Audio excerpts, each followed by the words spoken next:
You're listening to That's Pretty Dark, the podcast where we talk about all of the entertainment that scared us as children and still haunts us as adults.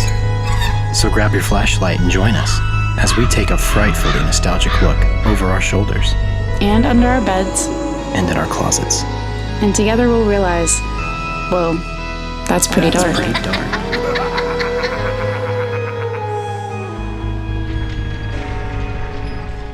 I just want everybody to know that right now I'm watching Kaylin sip out of a juice box.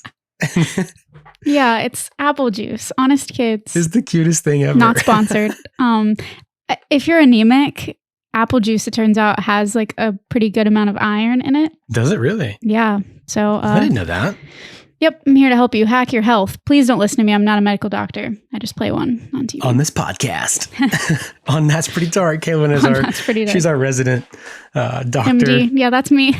No, you're just our resident Google what's wrong with me. I do that too, yeah. WebMD. Yep. Google. I have like a degree obsessor, in WebMD. paranoid, freak outer. Some call it hypochondria, but when you're actually diagnosed with half of the things that you look up, it is no longer hypochondria.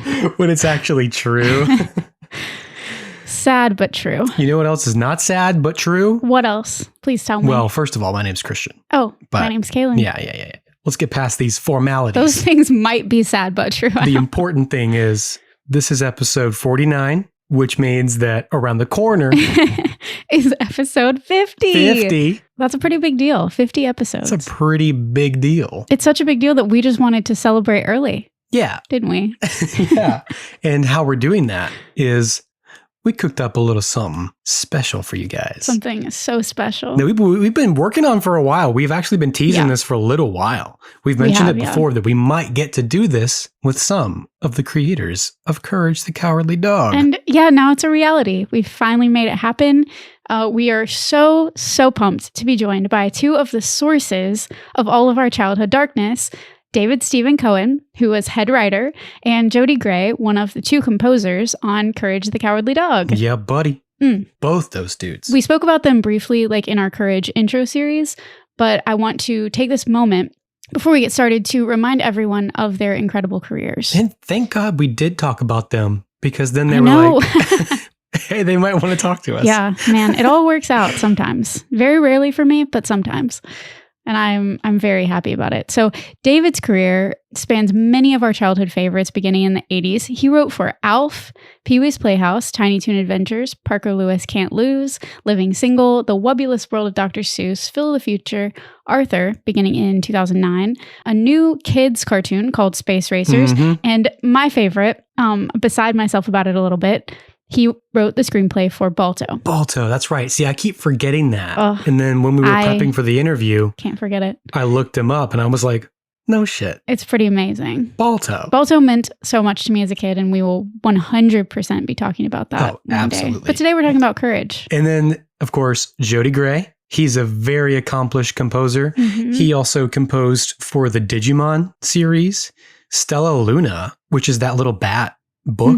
I loved the book, and I forgot there was a video, but there was in 2002. He did Clifford's Really Big Movie and many other shorts, including several, including Looney Tunes characters. He's like the composer for cartoons. He knows what's up. He also continued with the Courage gang to compose for the Fog of Courage, and he did the Straight Outta Nowhere Scooby-Doo meets Courage the Cowardly Dog mashup business. Yeah, that was recent in 2021, I think. Yeah. Which, it looks really funny. Yeah, we still haven't seen it. I want to watch it. But we will. We absolutely will. It looks will. really good. I'm not going to lie. And these guys instantly felt like kindred spirits to us. We had been emailing with them for a while. Yeah. And so when we hung out, it felt like old friends getting back together for an evening. Yeah, this was the first time we were meeting, but I don't do super great socially, so it was a pleasant surprise for me. To be instantly so comfortable with people that we have never spoken with before in person was just incredible. It was an incredible experience. So we talked for well over 5 hours the other night. It felt like it went by in the blink of an eye. It really was so fast, but it was like hanging out with old friends. So, and we hope that's what it feels like for you guys too. Yeah, we hope so. We're going to include as much of it as we can, but there is so much content that it's going to be 2 parts. Yes. This is part 1. and then you'll get part 2 for episode 50. Seems like an appropriate celebration. We couldn't think of a better way to celebrate. But with that comes a disclaimer. Mm-hmm. This was our first interview / hangout session with anybody ever for our podcast. Mm-hmm. And I'm not a techie. Nope. Me even neither. though I'm running all this nonsense. Who put me in charge? I mean, really? Me. Because I didn't want to do it. It had to be one of us, right? Yeah. So we relied on the Zoom audio recording aspect of it. And I'm not going to get into all that techie stuff, but forgive us the lesser quality of the Zoom recording. Otherwise, compared to our typical audio. our usual quality standards, but it's still a hell of a fun time. And these guys had so much great stuff to talk about and tell us about. And really, we should thank them for being our guinea pigs, being our first hangout session.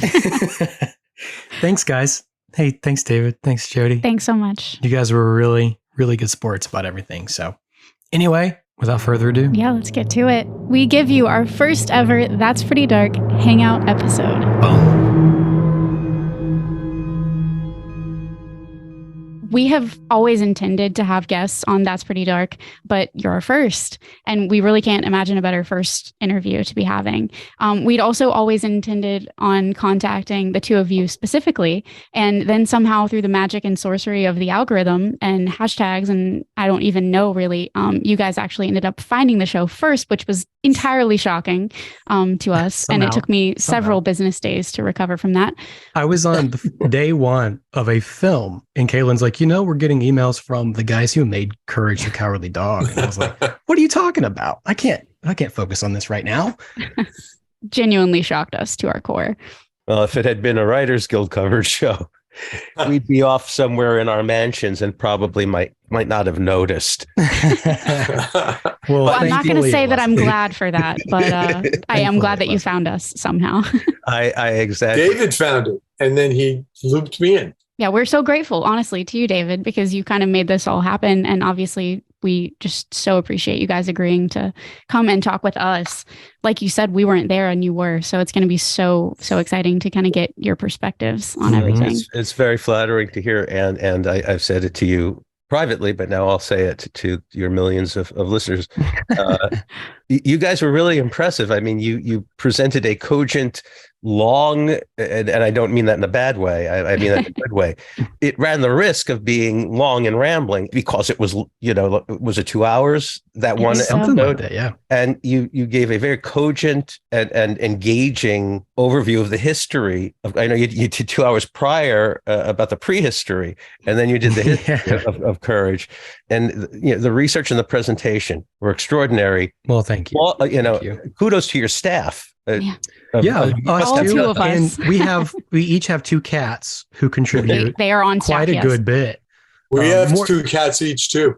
Really? Wow. No way. So they do all of your clerical work and your proofreading and stuff too? Yes, they do. I have one who pees everywhere. Did I say that out loud? We all help in whatever way we can. So.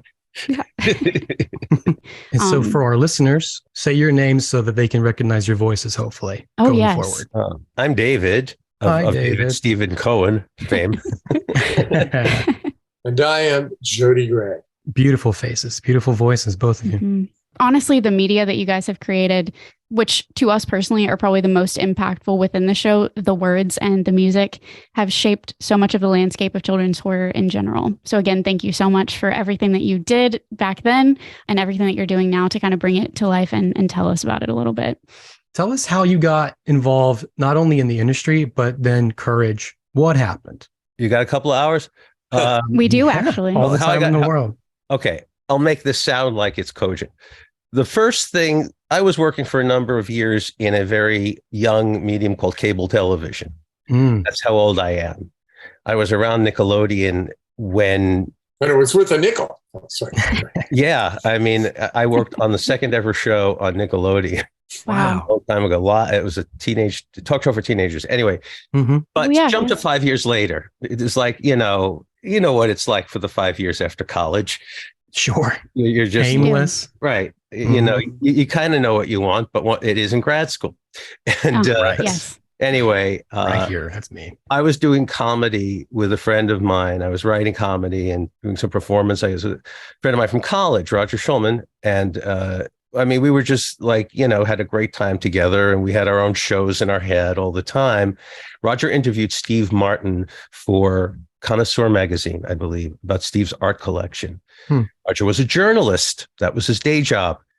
And he was doing his freelance piece, and he had learned that Steve was doing an anthology comedy show, half-hour comedy films hosted by the late great George Burns, of all things. That's my link to show business, was 102 when I worked with him. So that's how far back I go by degrees of Kevin Bacon. We wound up getting the opportunity, Roger and I, to pitch episodes for this half-hour comedy series, because, oh my God, Steve Martin is producing this half-hour of comedy films. Each is its own pilot for another series, for its own series. And we wrote something called The Honey Bunnies, and it was about a very serious dramatic playwright who, for his niece and nephew, creates these cute little honey bunnies. As a playwright, he's a miserable failure, and he's miserably aligned with every aspect of his life, misaligned, but he believes in his plays.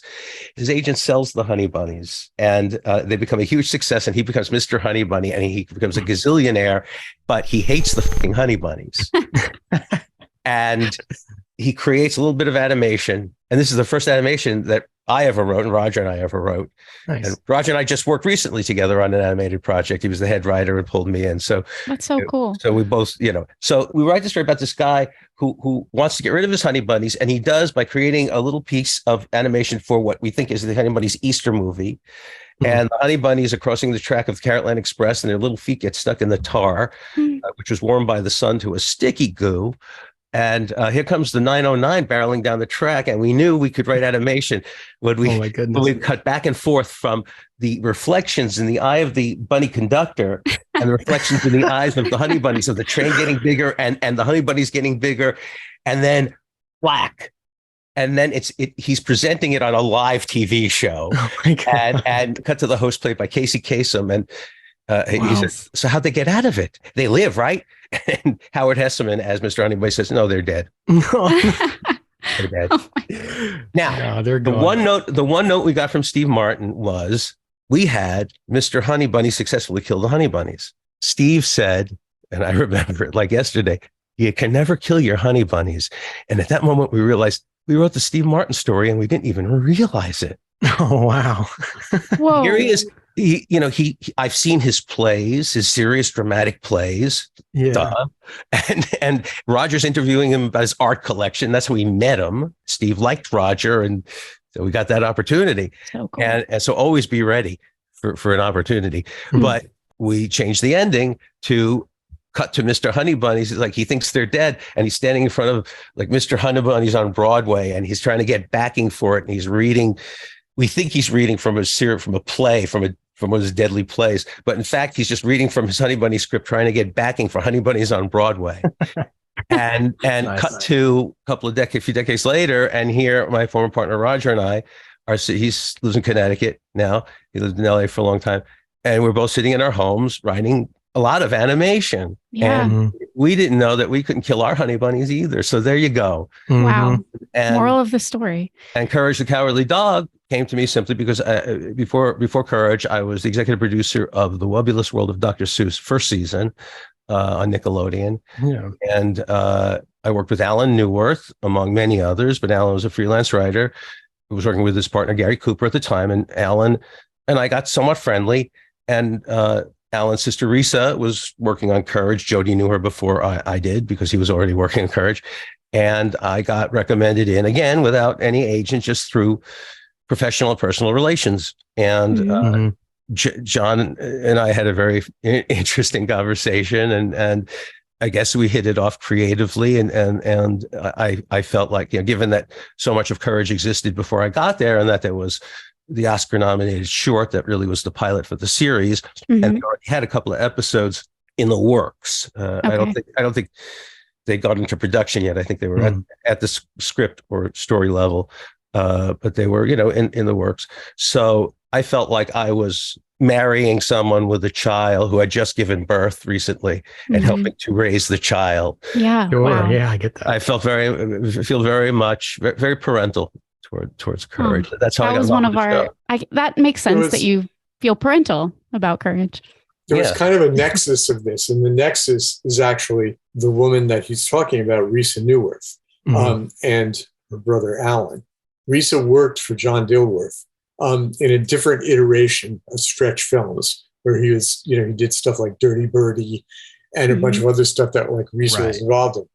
So there was a guy who knew John, who was actually managing John.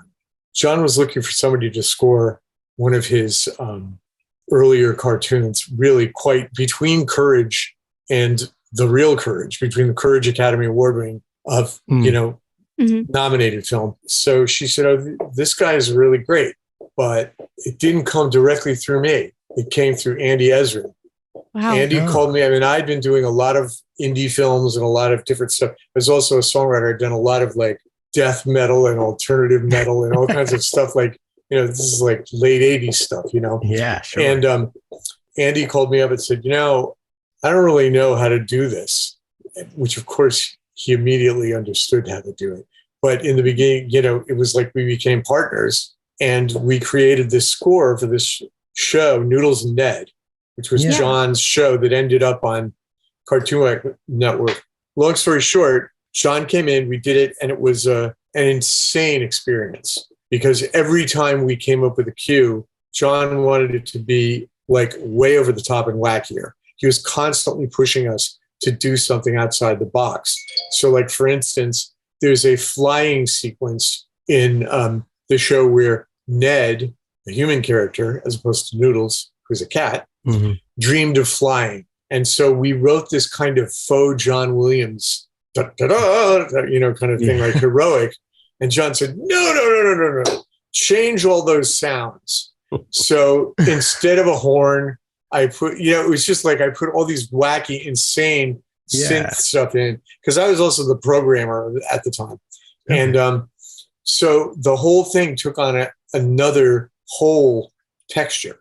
It was not normal scoring. It was always looking for the alternative. Wow. And John really didn't know how to express it musically, except he knew it when he heard it, So we would be battling over this. No, John, this is good. No. So we went back and forth, and it was a very sort of early training for doing Courage and for actually working with John. Yeah. Because it was so out there what he wanted us to do. And we embraced it, really, really enthusiastically. So when it came time for Courage to be greenlit, as David said, there were a bunch of scripts, there was a bunch of stuff in development and everything. Risa said, you have to call Andy and Jody because, a lot of people submitted for this thing, like Mark Mothersbaugh from Devo, all kinds of people submitted, and we just understood John. So every time we thought something was getting too normal or too average or, just we did something completely different. We might have changed the sound, of the notes that we did, to something completely odd. But you've got animal noises and all kinds of crazy stuff. We got crazy stuff going on. And it just works. It all so much crazy stuff. Yeah. And that's so a lot of that was John. Also, like John would work in tandem with us. Like he would come into the studio, and one day somebody will have recorded John in an excitable mode. Because what he does, he goes, oh my God, that's it. He starts waving his hands and running around the room. And then Andy and I would look at each other. We got it. And it was kind of like that. So you hit the jackpot. That's how it sort of came around. And then later, not too much later, I guess it was kind of at the end of the first season, David and I spoke, or David reached out to me or something and said, you're kind of like scoring like exactly what the scene is calling for, and Andy and I were like listening to the voices, listening to the sound, listening to everything that was going on and trying to come up with something that would pop, but wouldn't pop so much that, we wrote it like we were writing an opera. the music was underneath the dialogue, which is David's domain. So I think the first time you ever reached out was Courage in the Big Stinking City because of that Gershwin stuff. Really? Okay. Well, maybe not. I mean, that's what I remember. It's a blur to me. Working on that show is like, I feel like I entered a turnstile, and it was it was a conveyor belt. It was the Lucy Nethel in the chocolate shop conveyor belt. Just coming at you super fast. Right. You know that scene? I do. Yes, very well. I worked with the guy who directed that scene. No way. That's how old I am. He directed. He was old when I worked with him. He directed Star Trek, the original series. Yep, Mark Daniels. Oh my gosh. Okay, enough with. But yes, Jody, I remember John when he would be excited by something. I love that, and I relate to the whole like, I can't quite get you there musically, but I love music, so it's kind of the same thing for me. I know it when I hear it. So Christian and I were going to mention this over the last like 24 hours or so. You guys have been sending us these incredible projects that you've worked on, and we've been getting to hear like all of this music and lyrics that you've written. Things. And so I feel like it's just helping us even better kind of define in our head what your sound is. The next thing I kind of want to get into is what your working relationship was like on Courage. And again, we found out David himself is very musically inclined as well. So how did that serve your creative connection? Well, there was no relationship really. Really? It was a conveyor belt. Yeah, because it was basically pre-production and post-production almost in a way. We admired each other from afar. Oh, just longingly wishing and hoping for the chance to work together. I as Jody described, I noticed the score, and especially being musical, he was a better storyteller than some writers I knew musically. Yeah. And as a writer, and this is true of Roger, who I spoke about, extremely musical also.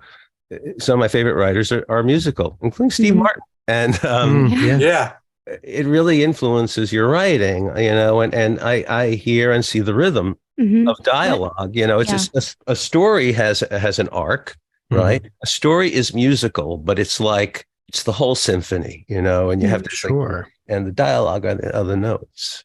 I like a story to be solid in the outline, and then when you're writing the dialogue, then it should just flow, then you're really bringing it to life. But I particularly in animation, in live action too, some of my favorite actors are also musical performers. Madeline Kahn, I wrote for her, and she was extremely musical, and her delivery was really eccentric but musical. Nice. And when I write scripts, I look at the page and I like to use white space to show rhythm. So it's like if there's staccato dialogue, it's like line, line, line, line, line, and it's just a lot of white space on the page. But then when we're trying to cut, they say you need to cut 5 pages from your script. It's too long. And then you cut like 2 legitimate pages, and then you suck the air out of it, and all that fancy white space that's supposed to communicate the pacing to the reader, whoever the next person on the conveyor belt is. That goes away. I like to view a script as a work of art in and of itself, because I've written many that weren't produced, and you have to have a sense that I've created something that is a thing. When you're on a TV show, you are on a conveyor belt, and you don't have that much time to sit down and appreciate what you did. Right. You can do that at the Emmys or the Annie Awards, or at home when you're finally asleep after 2 days. But it's the relationship between words and music is a long and storied one, and in animation, it's really special. It's a lot different. Jody can speak to it. A lot different scoring an animated episode of something than it is scoring a live action episode. It's a different kind of thing. It is more operatic. I like how you said, you have this designed on the page in a certain way, and then maybe executives or network or whomever that's not speaking your language is just, they're not feeling what you're trying to communicate, or either they're just not as dedicated to that being the end product. You've put your heart into it. And like you said, when you get to the end of something, you want to put it out there and know that it exists and it is its own thing in its own right, but you want it to have your signature on it, or you want it to be what you envisioned when you started. And obviously on a TV show, that doesn't always get to happen. No. And when I hear my ideas spoken back to me so eloquently, I realize how precious I sound. Yes, you do need the pride of ownership, but the exigencies of working on production, and Jody knows this as well as I do, is perfectionism is quickly kicked out of you. Mm-hmm. But it never is if you're a perfectionist. So, right. You're always like jamming up to the last minute and making tweaks and improvements, and you have to let go. You really have to let go, because on a live action show, on an episodic comedy, put it that way, the person running the writing generally has an executive producer title or a co-executive producer title. There's a long litany of producer credits on live action shows, and they're negotiated and they're covered by Writers Guild contracts. So you need to get certain titles at certain times if you do certain things. And, but a lot of it is negotiated, and there's a lot of like, gray area. But as the head writer on a children's animated series, you run the writing, and you're as involved as the person who's running the show allows you to be. Right. And generally speaking, if the in this case, we were quite autonomous, because Linda Semensky at the Cartoon Network was running the network, and Jane Bastian, who was, on our show, her lieutenant for us, didn't interfere much. So we were left alone with a lot of rope with which to hang ourselves or build a ladder, a rope ladder to heaven. And on the other side of what David said, I, and Andy, and the last folks in the food chain, we would have no idea what had been cut out of the script. Right. So it was sort of like, this looks a little dull here. What can we do? Or this needs to be faster. Or so we made a lot of decisions that hopefully filled in some of the gaps of what they cut out. I think that it's done very well, to the point where it feels as though you were working in tandem when you watched the show. It does feel that way. Well, we totally were. I mean, we had the same kind of sensibility, and we, the fact that David and I became very good friends and collaborators afterwards. I mean, sort of towards the close of Courage, and this was kind of about the time of 9/11. David and I met, and he had written this lyric, and I said, wow, I really love this. And I wrote music to the lyric, and it was like the first thing we did got recorded. So it was like really cool. It was really cool. And, but it was just like, I kind of felt the same way as when I was working on Courage, that, I knew who this guy was. I knew what he was talking about. Therefore, I know what to do. Right. Yeah. Wow. I love that. I just wasn't like shadow boxing or dancing in the dark or something, it was kind of like, with my eyes closed, I kind of knew something about David. Well, that speaks to, and I want to go back to and say, David, I do not feel like you're being precious about it. I think it matters. I think that every bit of the script and everything that you're putting together, I think that matters. And that's what brings the emotion and the lasting power that we've seen Courage have. That's where it comes from. But I feel like with the two of you working separately, but together, that speaks to just how strong your ideas were and how well you were able to get them across, even down the conveyor belt or the food chain, as you said. I think that's the coolest thing, is that you didn't have to be talking every day. You didn't have to be in the same room or kind of over each other's shoulders to get it and to understand. Right. And that's the mark of like true creatives, like seeing each other. Thank you for noting that. And the truth is, Jody and I have never actually been in the same room at the same time. We did when we wrote Until I Go. I think we did. Was that you? But I would say that it's more like 70-30 or something, that we weren't in the room together. Wow, that's crazy. I wanted to mention that the song, the lyric I gave to Jody, was not what you would expect given our penchant for horror and comedy. This was a personal reflection on the 9/11 attacks.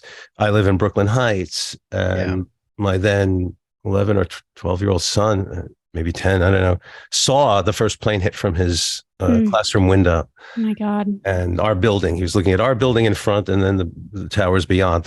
So we were across the river from it. And, we felt the towers fall, and there were others who suffered more than we did. But we as a family had our own personal trauma. Sure. And there's a Courage tie-in, which I'll tell you in a moment. And there's this song, and this was a personal reflection on the search for something beautiful in something so tremendously ugly. And when I wrote the lyric, I was spent. It was the first thing I could bring myself to write after 9/11, and it was months. And I realized I was spent. I just gave it to Joe. I said, "Here, I can't even imagine what this is musically, please." And a lot of times, Jody and I worked together in the room on a lyric and a piece of music at the same time. Sometimes I'll hand him something and hum him something. Sometimes I'll play. He'll hand me something. We work. This was cleanly me handing him a lyric. Yeah, absolutely. And then his coming back with something magical, called Something Beautiful.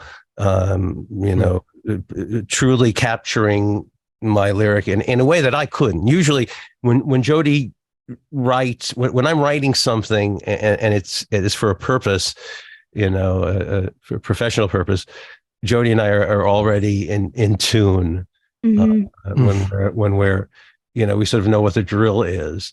So I kind of Jody will surprise me by giving me a brilliant, the most brilliant version of what I wanted to hear. And sometimes he'll surprise me when I'm not even, but by taking it in a direction I never thought of going. Sometimes I'll play him a verse to a song, and the Pinocchio song I sent you as an example, I'll play him part of a song, and then I'll say, I don't know what to do. Yeah. And then it's like, no, that's too sweet. And then no, yeah, ugly. Great. Yeah. Nail it. It's a rare talent. You find somebody you're working with and you feel like it's an extension of yourself. And thank God, because I couldn't possibly do it as well as Jody. And it's like somebody else got all that training and has all of that talent, and he can handle that part of you that loves doing that and wants to be better than he is, and there's Jody always to, raise the bar, lower the bar, raise the bar, lower the drawbridge. I think sometimes I'm pulling myself up to the power of the lyric, by the way. So anyway, the other thing I want to say about 9/11 and Courage, and this is stunning. I don't often talk about it because it's not funny, but it's weird.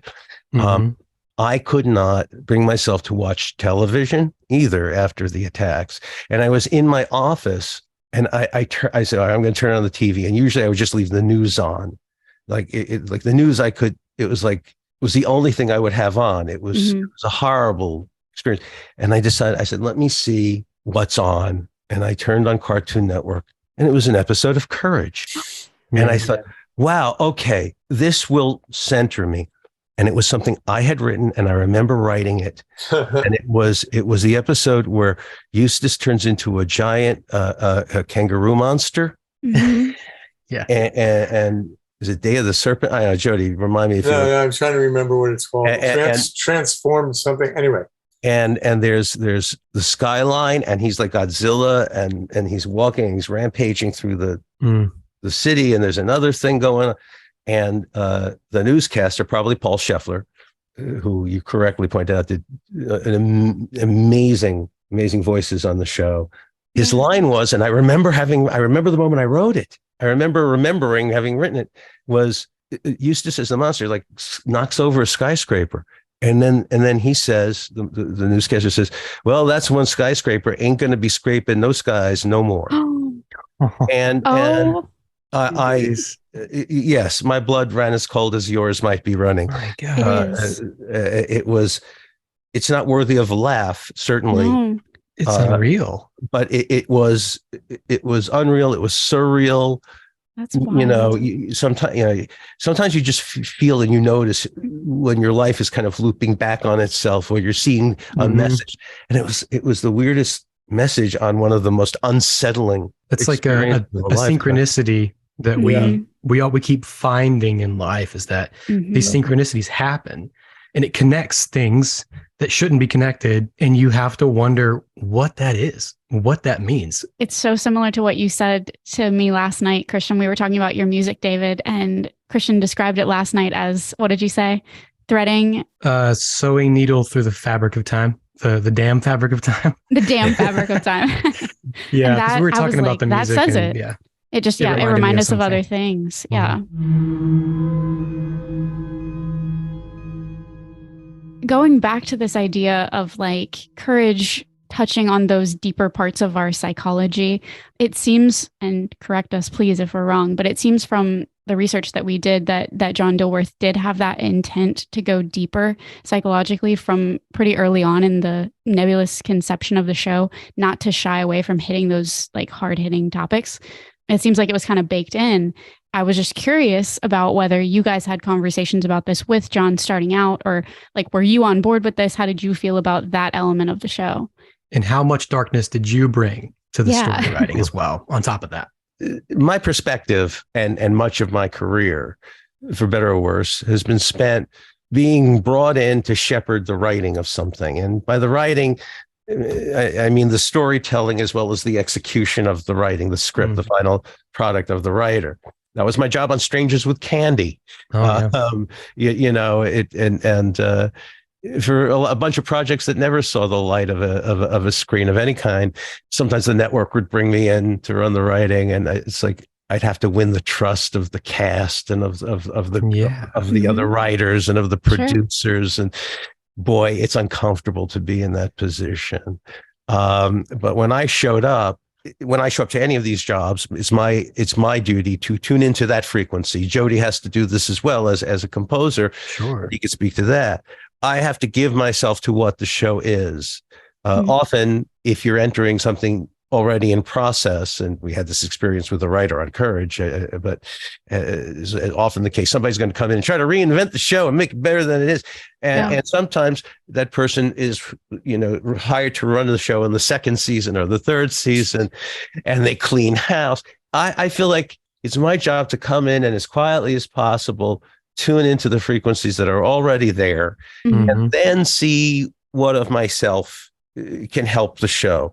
And sometimes it's more workmanlike in that it's a craft. It's like, I know what a story feels like. I'm helping these people tell stories. But while I'm doing that, I'm adding colors to my palette, to mix in another metaphor. I'm also an artist, so we love it. My favorite people are synesthetes, who yes, okay, good. I don't have to explain that to anybody. I think I'm synesthetic. Yeah. So I feel like I came away with more darkness than I brought to the table. Sure. But how could you I can not understand that? Yeah. Right. I mean, that headspace. That part of my palette, the dark part of my palette, was much more, filled in, available to me for having worked on the show. That said, it's in retrospect, this is interesting, because the show has become so popular 20 years and some years hence, past its original airing. I'm reflecting back through what fans have written. And it's really startling. Jody and I have gotten from lots of really incredible feedback about work we've done, and Courage more so than anything. But the people, and this speaks to the existence of your podcast, one of those eloquent things I keep hearing is, you really f***ed me up when I was a kid. Thank you so much. That's so true. Thank you. Well, you've already spoiled my closing line. That's of your the closing interview. line, isn't it? Sorry, but you can edit this part out, and then we can right. Oh, I love it. That's right. I love it. Great. But the flip side of that is, and I'm sure this is something you've spoken about, I think, is the amount of sanctuary, of refuge we gave to children Yes.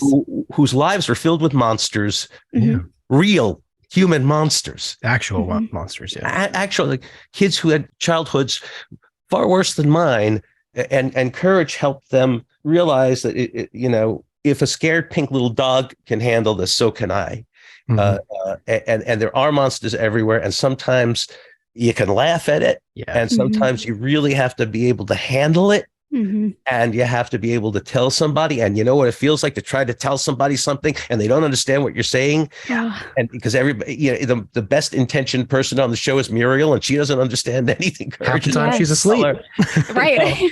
So it's an interesting experience looking back at all of that and realizing, in answering some of the fans and engaging with them and talking to them, and in the middle of podcasts like this, realizing that I was writing in part about my own childhood. Right. And you can't help but do that. But particularly when you're trying to think of a story about a scared little kid, essentially, who is, visited by all of these horrible forces and wants nothing but to show love and to save the human loved the most, Muriel in this case, the mother figure. And I realized that some of the stories were some kind of actualizations of my life. John was generally the generator of the story, at least in brief, paragraphs worth, if not more, and we would fill it out. But even so, there's a lot of room for that. And when you're writing, if you're writing it right, I think, at least in my thinking, you're feeling that character. As you're writing that character, you're sharing a character with an actor, with a performer. And for Courage, sharing a character with Thea White, with Muriel, was extraordinary because of the cast members, I knew her the best, I think. And certainly, Paul Scheffler, who I don't know very well, who is just brilliant at everything he does. But this is a specific character. This is Muriel every week and being in her head. And I once had Muriel. He just asked me for this. Bill Marsili, who wrote the Ramses episode and co-wrote Freaky Fred with me. I was the best man at his wedding. And I had Muriel. Jody, do you know this?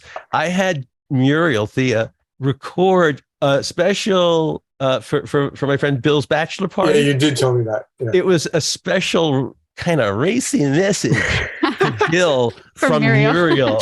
That's so funny. That's the coolest. I don't know where it is. And I saw Sweet Thea at the Courage reunion not too long ago before she passed. Yeah.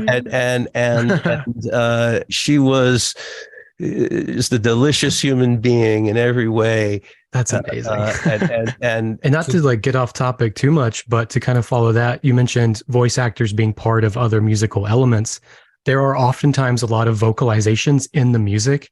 Who are these voice actors just adding their voices? It's not necessarily words or lyrics. It's sounds. Mostly Andy and I. Really? Okay. That's amazing. We had a hunch it might have been you guys. Yeah. We didn't know. That's so funny. Even the closing theme. That's us. You guys. That's Andy and I. That's so cool. And also Dilworth makes the sound of a sheep or something at the end. He's going, there's a sheep in there. Yeah. That's amazing. All right. Dilworth. I just had to know. Yeah, if he made that sound during a writer's meeting, it wasn't a good sign.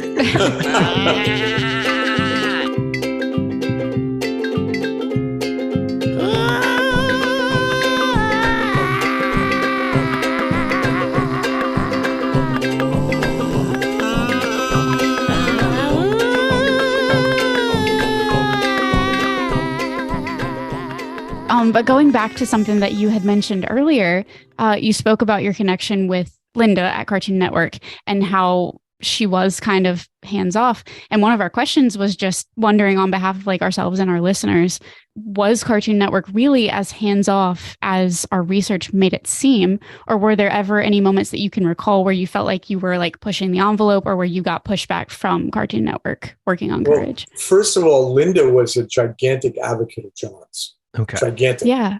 All right. So I'm sure that was very helpful. Yeah. And, so that was enormously helpful. Mm-hmm. Also, these were, a lot of old hippies and stuff running Cartoon Network. And they were very forgiving. Sure. I got one note from the network once in 104 episodes. It was ridiculous. One note that they wanted something changed. Wow. And that was it. Never. I got plenty of notes from John. Sure. Yeah. Right. John was the ultimate note giver. It's different structure for most situations, as anyone who works in this business can tell you, as you get notes from a ton of people. But here's another correction for you. But it's an answer to the network notes thing too. Mm-hmm. Yeah. And I wanted to mention just because I'm pretty sure it was your show. Yeah. It's because it's in Cat's Candy. Is Cat's Candy, Cat's Motel, whatever the name of the show is. Cat's Motel. Cat's Motel. Yeah, you'll check me on all this.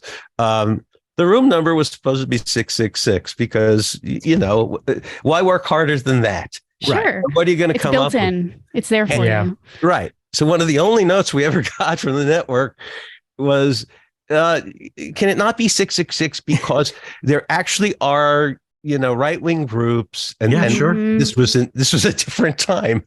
Sad this is Satanic Panic. Honestly, right.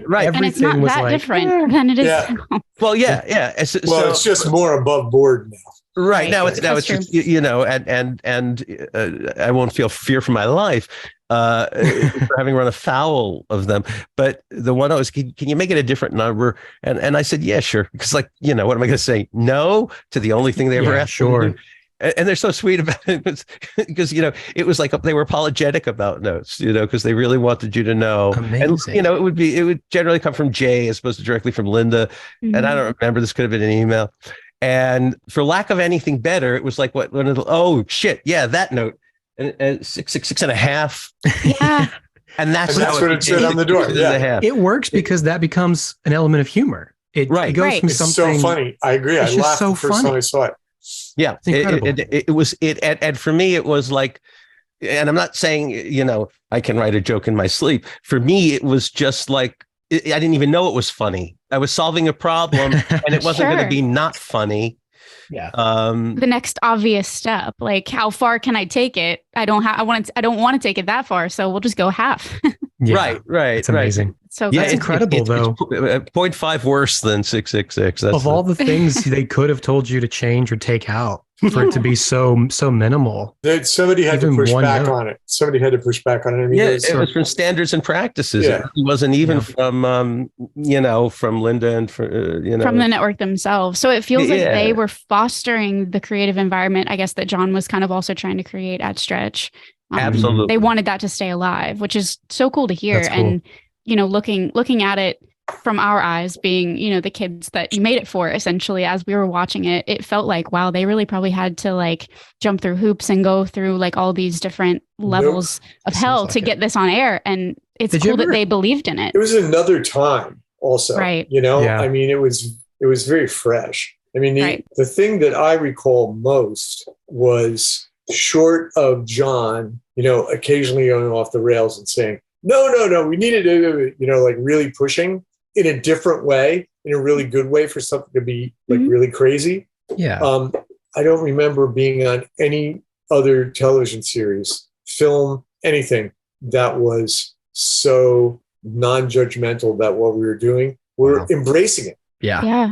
Yeah. They embraced everything. And a great deal of that has to do with Linda. Mm. Yeah. And I worked with her. I mean, when I say with her, you don't really work with Linda. You work under the umbrella of Linda, the watchful eye. Right. Even that sounds too ominous. The protective. Sure, in that way. Yes, it sounds a little bit too handmade. But that's what I was thinking. We're working under her eye. But she was at PBS and is at PBS Kids, and she was there when we did Arthur. I wrote a few episodes as a freelancer. And my friend Peter Hirsch, who was the head writer at the time, brought me in. First day of a writer's strike. You want to do some episodes of Arthur? Sure, it's okay. It's not covered by the guild, and it's okay for us to make money. Thank you, Peter Hirsch. We also loved Arthur, by the way. We talk about Arthur a lot. It comes up. It comes up. There's a lot of crossover people who worked on it and everything we keep talking about. Yeah. Yes. Well, that show was on how many? 23 years? I don't know. Forever. It just recently ended. Right. It was. It matches The Simpsons. It's like the second longest running after The Simpsons, I suppose. Yeah. And it's a kids show. You don't need to do that for kids. Generally, Courage could have had a longer lifespan if a lot if only happened, right, or many more lifespans than it did. But with a kids show in general, you do a few years of it, and those kids have gotten too old for it. You just recycle the same shows, and Arthur just kept going. And staying modern in a way, to the extent where would Arthur ever have become the source of so many memes if it hadn't gone that many years and, It's so and true. was Maybe not. creating You're new right. shows. By the time I was writing those episodes, the kids had already grown up. The first round of kids had already grown up and were making memes out of the shows already. Mhm. So, and I'm proud to say, as a freelancer, I wrote Wired magazine. I don't know if they did a poll or if it was just one writer's opinion. It doesn't matter. Wired magazine named an episode of Arthur that I wrote as the geekiest episode of Arthur ever, and I was also number 7 on it. You get an 11 for that movie. Nice. But it was. I know why though. It was a good episode. And I'm proud of it. But it starred Neil Gaiman. That's why. So Love Neil Gaiman. Yeah, That we was- love Neil Gaiman. a lovely man. Sounds I like wasn't there for the record sessions, but what am I not gonna run up to him at a convention and say I'm the guy who wrote Arthur and have him like fawn all over me? He blogged about my script. I didn't know about it till 3 years later. Wow. That's You know. incredible. Amazing. Truly, and he gave himself to it so totally, and we got friendly. I blame myself for not pursuing it professionally. It's like you're saying, yeah, let's work together, and I believe it. Yeah. But yeah, that's why He would do it. the reason it's the geekiest episode ever was the subject matter. But I'll take it. Yeah. That's awesome. I would take That's it awesome. all the way to the bank. That's amazing. Man. Related to that, I guess, as well, kind of tying in Arthur almost, but trying to go back to Courage. When you were writing it, when you were working on it, how connected did you guys feel to the children's programming culture at that time? Like, were you Right. kind of working Good with your question. heads down? Were you consuming other kids' media at the time? And like, how much did it feel like a kid's show? Jody? From my standpoint, I never thought of it as a kid's show. It was too Right. weird. And what we were adding to it, as David was talking before, about the sort of elements of the show while writing the script and it being very self-referential. Here's one of the things that Fangoria didn't quote correctly on, and this is a really important point. So they said that I was very influenced by Stanley Kubrick's Clockwork Orange, Yes. Okay. when in fact it's one sequence. It's the sequence where they murder and rape the woman while Right. singing in the rain. Mhm. That's my sensibility Just the one. for how I wrote. The inverse. Yeah, of the- how I wrote the music and how Andy and I sort of took a deep dive into the DNA of that show. And a lot of times there were really comic elements. There were also, like Hunchback, there were different shows that were very touching, blah, blah. And of course we, adhered to that. But a great deal of it was like, what can we do to f these kids up? I we like felt it. I like it. We felt it. I didn't And know the you. other thing is, one other thing, David, the thing that I think is very important is what I did for Loveline. That's who Courage was. And I always found Courage always saved Muriel, and Eustace always got Yeah. Useless. Every time. always Useless. useless, Mhm. useless bag. Freudian He- slip there. Yeah, Mhm. he was just awesome. As a character, he was just so much fun to write for. And Because you could just shit on him constantly because Yeah, he kind of deserves constantly. it. yeah, he does. Kinda. He had no redeeming qualities whatsoever. None. And I've often wondered, who was that? Was that Paul doing Eustace? No, that wasn't Paul. Was that Peter Fernandez doing Eustace? Oh, no. I forgot.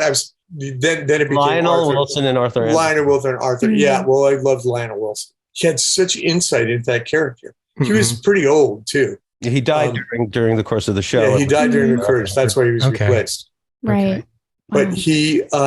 he was just so central to that show as far as there being a lesson. John was very big on lessons. Yeah. And so the fact that Eustace always got screwed Mhm. was like a very important lesson to Yeah. John to inculcate kids with. Yeah. That Mhm. that okay, well, Muriel's going to win, but Eustace isn't. Courage is going to win, but the villain isn't going to win. Yeah. Right. So it Which was that really does come through as well. That's very central. Yeah. it's and very interesting fairy tale-ish. because even many of the villains, the monsters, the creatures, they do have redeeming qualities. Even the ones they're the ones inflicting all the trauma and the chaos, they can still redeem themselves Absolutely. in the end. But Eustace never really gets to Never because gets Never, ever, ever. There- that is an interesting flip on that. there are a few moments episodes with his mother where you gain and where he reverts to childhood somehow, where you get a sense of where this comes from. You know, because as too often happens, it's a generational trauma thing where he just repeats what he knows. Yeah, Succession, anyone? Yeah, Succession. Oh man, this last episode was crazy. I loved it though. It was so good. I know. But that's a very good point. I hadn't thought about that in a while because she was wonderfully performed, but also it was the only time Eustace grew any humility or shame or anything that would have been a normal emotion. You know, she could kill him, you know, with a glance. Yeah. That's true. And he was, what did I do? Well, what did I do? Let me count the waves, he said. Did anything ever feel too taboo for you guys? Did anything ever feel too much? Like we've now learned that the network didn't mind, but was there ever anything when you put it out there where you were like, I'm a little bit nervous for that to go to air? We just got away with that? How? Yeah. My first experience, you know, thinking about it at all, I was walking across the Brooklyn Bridge. I was walking back from work at Courage. I was on 18th Street, Manhattan. So it's like an hour's walk back to Brooklyn. Okay. And it's a nice day. And my cell phone rings, and it's a friend of mine who I knew from my LA days. And he said, I was just watching the show with my 5-year-old, and I saw your name. Tell me about it. And I said, you should really watch a few more episodes without your 5-year-old. Yeah, 5's a bit. And then decide if you want to bring your 5-year-old into the room. I mean, we would have been 7 and 8 watching it, and I still feel a little bit too young watching it at that age. I was concerned about it. Some of the twistiest stuff in the show was John's invention. I mean, without question. And then I say that with love. I mean, it was like, I said it before about the darker colors on my palette, you know, places that I never thought of going. And I'm going to ask you about Freaky Fred in a little bit here. But okay. We're going to table that's a good one. We're going to table that for now. But it you know, as far as thinking about, so yes, we were thinking protectively about children. Like, are we doing the right thing? You know, from time to time, but again, the exigencies of doing a show get in the way, and you stop asking yourself questions, and you stop even worrying about, like, you want the show to be a hit, but you're not even paying attention. You're just like, you're so involved in it. The last thing on your mind right now is like, you're just doing the best work you can, you know? Sure. Right. And you're just trying to get through another working day. Especially with deadlines and everything coming up. Absolutely. It's hard to be in that environment and us just on the most minuscule scale possible compared to what you guys have done in your careers. But it's hard to be in that environment looking at the end goal and imagining somebody even seeing it. Sometimes you can't really get there because you're in the midst of the day to day. Truly. And almost everything I've written, I wrote it for myself. I've written for, I don't know if you know, Peg Plus Cat. Oh, good. A cartoon you don't know. I don't think so. It. Because it's you wouldn't be the audience for it. It's 10 years old, I guess, its initial run, and PBS, and it's for preschoolers. It's got a math. It's a clever show, and it's the only thing I ever won an Emmy for. Thank you very much. Oh, wow. But only as part of it's a tribute to the creator of the show, Billy Aronson, who worked on Courage the Cowardly Dog. Yeah, I was going to say, I know his name. Wrote some key episodes of that show, and Billy was a playwright. You know, so he brought a different kind of chops to the table. So that's a whole bunch of tangents right there. But getting back to the original point, he vamped as he was trying to remember the original point. The original point was, kids. Did you have any reluctance or reticence about, you know? Yeah. For me, it was The Mask. The Mask was the one. The Mask. It was irredeemably violent. You know, it was like, I was shocked that they passed all that stuff. You know, usually, you know, they beat Daffy up. His big bill goes around to the back of his neck. And then in the next shot, he's all whole again. Yeah. I mean, you know, that kitty cat beat the living tar out of Courage. And Courage has brains all over the place. He's like totally destroyed. And I was like, cartoon graphics, you know? John just said, oh, keep going. Do whatever. It was very much John's episode. Very much. A couple of that and Jalos. A couple of two-parters, particularly where John wanted to do a little movie, and you know, I professionally and personally and compassionately stepped aside and said, whatever you need me to do, you know, if you want me to look at it, whatever. So my input, I don't remember. I mean, those were very much John Dilworth productions. And he felt unrestrained, I think. Not that I was a restraint on him, but in a way I was. Anybody you have to deal with professionally, creatively, is a restraint for a moment. And sometimes it's good to be restrained, as we learn after we're unrestrained. Sometimes filters Jody are good. wanted kids up, so... I know. This also, just as we're talking about it, it brings up an interesting point, Jody, that you were kind of the first audience almost, because you were kind of seeing the end of production more so. So you were scoring it once it was sort of put together.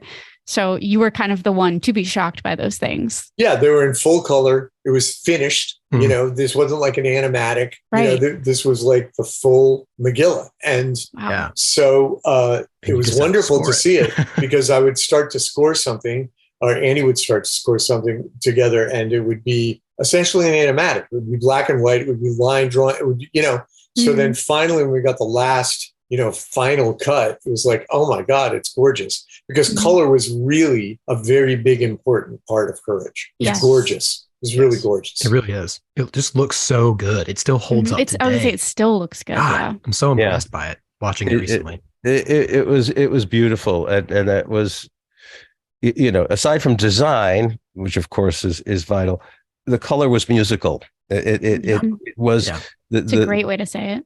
It was an aspect of the show that I had to sort of learn to let sink into the writing somehow. It was much more subtle than other things, but John's sense of the palette is breathtaking, and even more so now when you watch high def versions of it. Really, I feel like it's the kind of thing where it would be really easy for if you didn't respect that or understand it as a creative. I feel like it's the kind of thing it'd be really easy to work against with your writing, and very difficult to work with. But like you said, somehow it kind of got baked in. Yeah, it's ephemeral. It's like, it's nothing you can touch. You can touch something that has color, but it's like I said, it's like music, and it's very much like music in that there are lines, there are colors within the lines. Music is described in terms of color, and we talked about synesthetics, synesthetes, and who experience colors as sound and sound as color, and such. I cross them willingly, I think.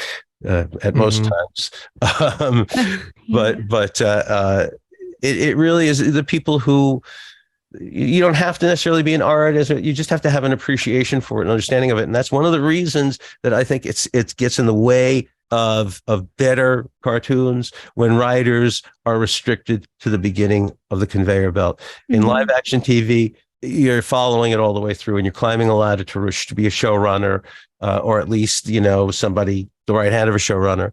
And in children's animation, you don't follow it from beginning to end. You watch the show and it doesn't have the same effect. Jody's immersion in the show is much different from mine. And it wasn't until the show started getting produced that I really started getting a feeling for them, and certainly for Jody's work on that.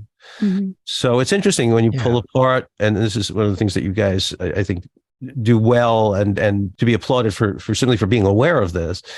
When you pull apart the aesthetic elements of animation, you start to realize that they can't be pulled apart that far. Right.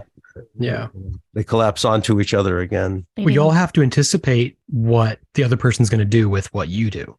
Like you all have to think as musicians and as writers and as animators and actors, all of you working together, and you kind of have to be of the same mind to accomplish that goal.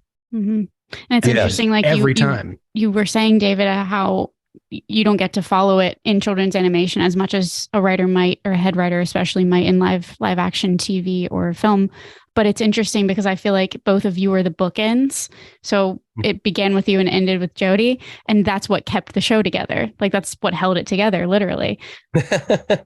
Well, a little help from John. Yeah, sure, but John was everywhere. But you guys had your roles. John needed bookends. Exactly. and that's a better way to put it. Well, no, but we definitely were. I mean, I agree with that, and I think that as David and I became aware of each other and became friends, it became obvious to me that we were of much the same mind. You're not always going to find that. in collaborators.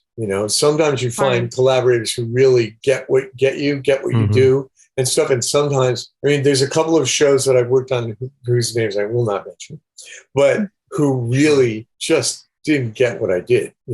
Just didn't get it. And isn't that so disappointing sometimes? It's very disappointing. Especially when you're used to working with someone who does somehow in this ethereal way get it. Yeah. It's like a paucity of imagination, really. And it's kind of like, I always try to go, well, what's going on here? Oh, I can do this. And then now, they want something more traditional or something that's less outside of the box and, that takes you to another place. Right. You get to the point where you're asking, why did you hire me? Yeah. If you want to turn me into somebody you don't like else, what I do, why? I'll try my best. I'll try my best to do what you want, but I'm me. Well, I'm going to tease it really quick because you sent us, and we mentioned it before, that you have this creation of a song that's a Pinocchio sort of inspired. This is one of the first things that, it's incredible. We listened to it. We're gonna discuss it a little bit later and make sure that we get our listeners to hear it too. But as a tease to that, one of the lyrics in that I literally jotted down as I was listening: life pushes through me like poison and rot, aching to make of me what I am not. Life pushes through me like poison and rot, aching to make of me what I am not. And that's kind of what you're like. If we're all able to be what we are and who we are, everything is that much stronger for it. And part of that, I think, especially in entertainment and unfortunately with the business side of things and the money and et cetera, it doesn't always happen where you have those people come together able to be what they are. Yeah. And it sounds like we're talking about some ideal, thing, and it is really, but that makes the moments where it does happen so much more powerful, I think. I think that's very true. And in the case of Courage, despite the fact that there was stuff that went on between everybody and arguments and et cetera, that particular, what you're just saying really kind of is the key. It's a temporary marriage. If you marry somebody, Nietzsche said that life was a lifelong conversation. That's what it is, And in fact, if you're spending your life with somebody or you're spending this amount of time, I remember, and David will attest to this too, because we did several bits of work with this one. This was Clifford the Big Red Dog. And there's a producer by the name of Martha Atwater, the late Martha Atwater, who was one of the most intuitive producers I've ever worked with. And I know that David really loved her as well. And she just had a wonderful way of cutting through all the bullshit. Because also that's another thing. Sometimes people will hem and haw and, sort of beat around the bush and they don't really want to come out and say it. And she would say, no, I don't think so. Yeah. Or, oh my God, that's so good. Yeah. One of the songs that we sent to you guys was a song from Clifford the Big Red Dog, which I wish David was there when I played it to her for the first time, because she like anticipated the lyrics. Wow. She would go, wow. Oh, I see what and she got cool. what the point of it was immediately. That's so cool. She was so brilliant, and it's so sad that she passed away in a terrible accident. But those people are very few and far between. I've worked with people that just didn't get me. If I said, oh, there's some horror elements here. No, not horror, mischievous. Or something. Okay, whatever. Oh, I love that. And it would be like, okay, fine. If you say so, you say so, whatever, but I'm going to do what I do. And most of the time you end up being able to do what you do. There's been producers who told me, oh my God, your music is so scary. This is a kid's show. And I was like, just turn it down a little bit. It won't be so scary. Yeah, that's true. true. It'll play beautifully under the scene. Yeah. One of the rarest, I wouldn't even call it a talent, but personality traits in this business is the strength, the courage to say yes. Linda Semensky had that courage. I mean, she knew that she was giving you room and you might, use it well or not. But as with that first Steve Martin experience, he didn't need the courage to say yes. He just had nothing to prove. And Jody and I have both had a lot of experience with people who just keep saying no, and really don't know what they want and just keep changing things. If you hear a meow, do you hear the meowing? That's the cat. It's your cat. And he even does an Edward G. Robinson imitation. His meowing has gotten more like, meow, meow, meow, see, I'm meow. surprised you guys Yeah, haven't see? heard mine yet. He's usually at the door, beating down the door. Anyway, what was I saying? The courage to say yes. The courage to say yes. Yes, how scary it is. It jumped out of my head. Yeah, it's first of all, you want to deserve the yes. That's true. Because some people just go, yeah, okay, already. Right. Which means you're being a brat. Sure. But and I've been a brat, but Haven't we all? but only because we're better than everyone else, right? That's right. If only they'd get on the bandwagon. Yes, it's only the four of us. We can talk. It's not so lonely up here. What are they talking about? But you know what David is also saying is like really true. The inverse is that there are so many politicians in this business who Right. are tied to a large salary. And when they say yes and it fails, oh my God, it's their fault. So like people are afraid to use their own judgment. And people like Linda and this particular producer that I was talking about, Martha Atwood, was not afraid of that stuff. She knew what the ceiling was and would say, and on a couple of occasions, we wrote some really great songs and we thought, this would be like really cool if we got Uncle Cracker to sing this or somebody else to do this. And it was like she would say, this is for 8-year-olds. It's not going to put more butts in the seats. Sorry. So we got great singers to sing it anyway. Right. But the reality was that, she just knew what she needed. And when she to gave say us yes and when to say no as well. Right. And to explain a no that she had to say, because that's huge. Right. There are realities that we all have to face and if not embrace, just make our peace with. You're lucky if the people at least giving you the bad news, hate those bad news, the bad newts and no's, at least understand the pain you're going through. It's like anything else. You just want some compassion. You want some empathy, right? Yeah. Validation. Yes, exactly. You come to the wrong business, but but there are some of us. And that's good to know. It's great to wanting hear. to work in this industry or at least do something and stay in this creative industry. It's kind of scary sometimes. It is, knowing how this world functions. But kind of the more we learn, the more you start off hoping that you can kind of make your mark and have your voice and say your piece. And then you realize not only is it hard to do that as a human being within yourself, and to find the talent, honestly, to do that, but then it's a whole nother level to get people to listen to you or to, deal with the inner workings of the business. Sure. It's not even just as simple as saying something. You have to say something to these people, and the money, like you said. There's just so many elements to it. But so in many ways, Courage was very ideal for a lot of these reasons. If there was a lot of bullshit that went on behind the scenes, I was never affected by it. Right. Which is amazing. Yeah. With the exception of, as I said, there's like those 1 or 2 times or whatever but again, Linda had implicit trust in John. Essentially Cartoon Network gave him his own studio. He didn't have to move to LA or move to Atlanta that's extraordinary. That would never happen today. Right. I got to tell you, for whatever issues I might have had at various points, I did all 4 seasons on Courage. It's the longest I've ever spent in one job. And it's a very close-knit workforce. It's John and me and a couple of other writers who are in the room every week, and then the freelancers. And you start getting claustrophobic after a while, and it's a relief and a release to know that you're at least working with some really good people. There were a lot of very good and kind people on that show. Don't you think so, Jody? Yes, I do. Yeah, I mean, it was an interesting culture, and it changed a bit as time went by.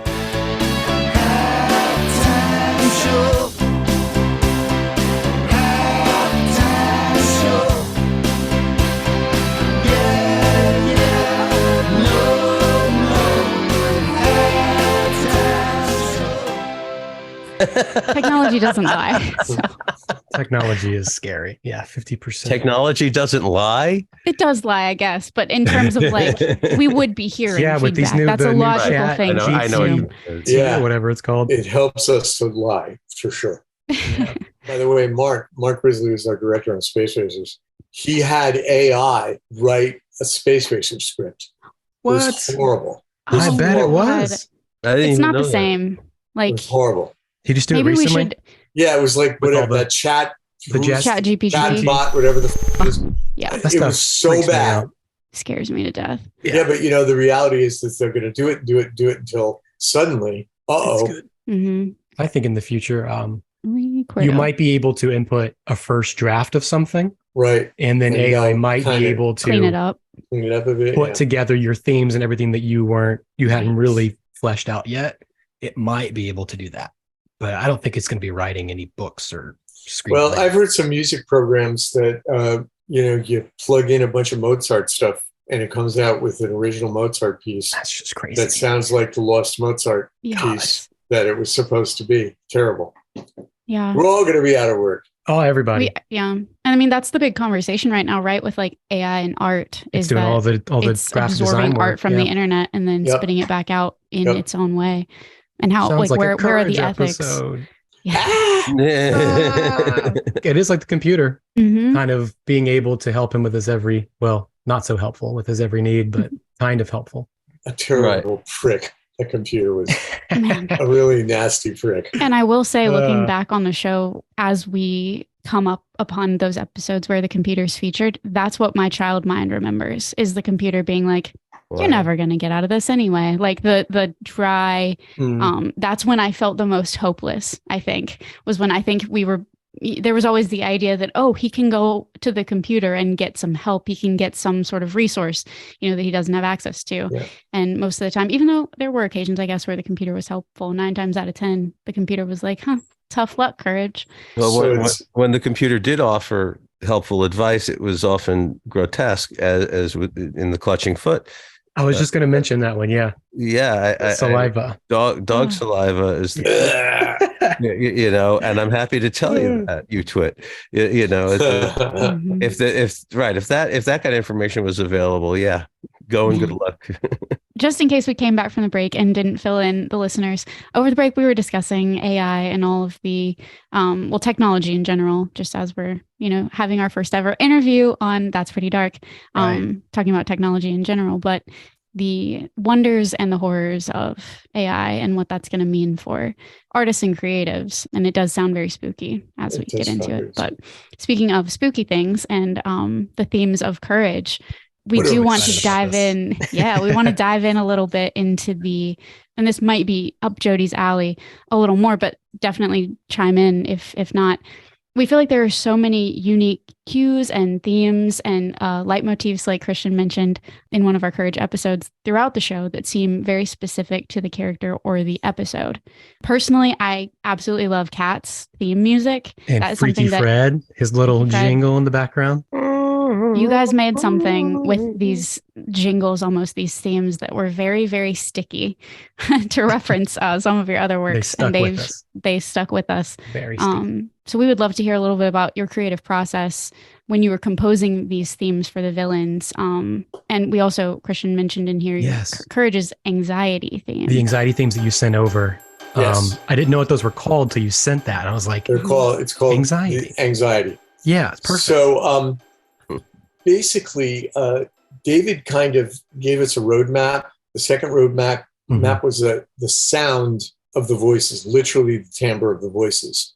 And I used to come up with a lot of the themes, and then Andy and I would flesh them out. For instance, you just mentioned Freaky Fred. Mm-hmm. That theme came from my horror of listening to the Chipmunk Christmas song.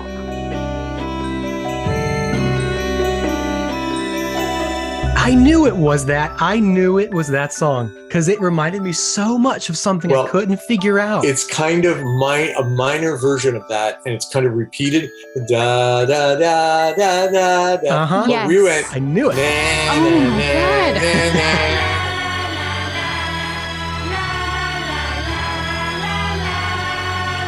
God. So it'd be like I was thinking of like sticking, like a pencil in my eyeball. That it would be just such an awful, sound to hear, and that's what Fred heard in his head. Yes, that's what he heard in his head. And so that was what it was based on. So we would constantly repeat it in various forms. And one of the things that I sent you has edited together the various versions of that theme. Yeah.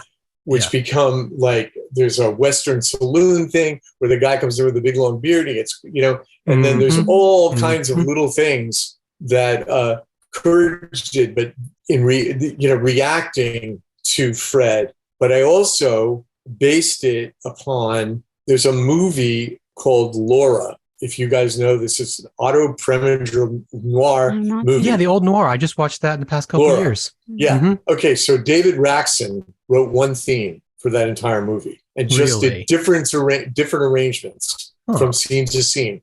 There is nothing is different.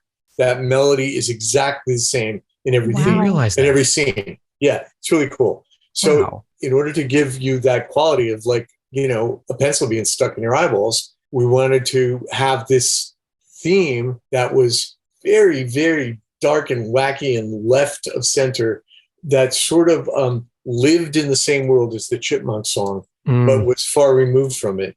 And then repeat it all the time in different permutations. So it never went away. So it was like, no matter what you were listening to in that song, that was going on. Song of nightmares. Oh, yeah. And then the lovely reading of, of the poetry, the spoken word on top of it, just enhanced it. Naughty. I'm getting chills thinking about it. That naughty. Well, that's, obviously writing in verse is inherently musical. But it was a real gift, and John knew how much I liked writing verse. I remember walking in the West Village, Manhattan. I remember him saying, "I want to do this episode. I want to do. You should do it in verse. It's about a freaky barber." And I thought, of course, Sweeney Todd comes to mind, and I didn't want to say, have you seen Sweeney Todd? But I like to think we made it our own, and the music. The way that the music and the lyrics work together, the lyrics, the poetry, the verse, it is operatic. It's just not sung, but it floats. Jody comes in with the music and creates the feeling that the music was there and the words floated in on them, on the music. I can't look at the script without hearing the music. That's very, very nice of you to say. The thing that was also really interesting about doing that score was, not only did it have all of those repeats and all this stuff and going through all these permutations, it's a very ancient style. It's like 15th, 16th century. It's recitative. It's what the majority of Les Mis is recitative. So it's sort of like reciting spoken word over music. And there's a little bit of that in Sweeney Todd, but I felt that what David did, or what we all did with this, was do something wholly original. It swims maybe in the same waters, a little bit of Sweeney Todd, but it's definitely original. A freaky barber. I mean, it's a freaky barber. Yeah, they're always going to be connected in that way. But the similarity really ends there, and there's verse, and they're both so good. They are. There ain't no meat pies. I want to see there's a new production of Sweeney on Broadway now that I really I saw that. Jim produced it. It's a big deal for him. Oh yeah. Alan Newirth, who I mentioned earlier, the reason I got involved with Courage, his husband, I don't know if they're married, but they're not married, they're partners for a long time. Lovely guys, and Jim's a Broadway producer. It's very exciting, and that's so amazing. Jody's done more to get there, but we both would love to do something together, ideally for the stage. Everything that I've heard from David and Jody, especially the things they've done together, has this musical theater quality to it that I personally love. I'm a huge, huge fan of musicals, musical theater. And I kept hearing it and I was like, if this was like on Broadway, I just kept thinking it would be so incredible. I would love to see that. Stay tuned. We've chatted about this on and off. We will do something.